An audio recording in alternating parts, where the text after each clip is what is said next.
Look at the sheer density of this turbine enclosure. A machine this size breathes in massive volumes of atmospheric air every single minute. But that air is never perfectly clean. It carries dirt, salt, and soot into the intake. As air rushes through, invisible particles accumulate, baking into a microscopic, textured gray film that coats the compressor blades. This chart and gauge show what happens as that film thickens. The fouling alters blade aerodynamics, dragging both power output and fuel efficiency steadily downward. This accumulation drains profitability every day the unit remains in service. Routine compressor washing recovers that lost energy, securing the plant's primary revenue stream.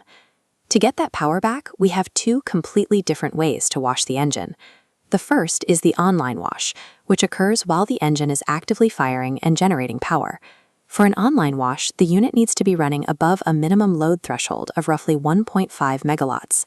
Once initiated, an automated spray sequence injects a fine mist of purified water and detergent into the inlet for a short 9-minute cycle. This method stretches the time between major cleanings without taking the plant off the grid.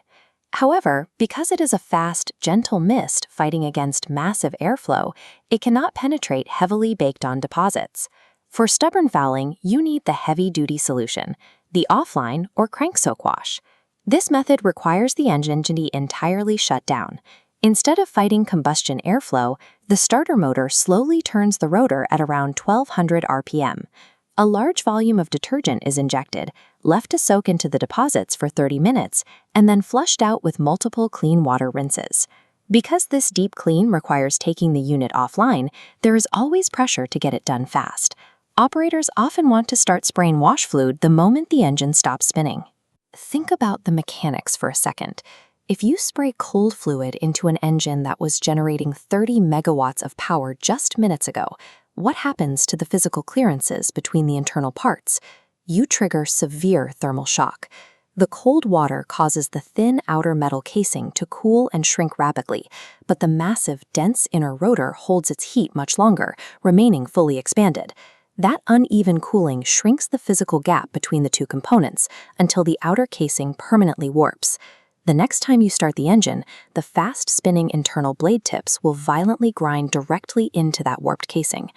The offline wash is the best way to restore maximum power, but its execution is strictly bounded by thermodynamics. Skipping the mandatory cooldown period destroys the engine in the exact moment you are trying to save it. Let's lock in the protocol. We have two tools. Online washing provides frequent, gentle running upkeep.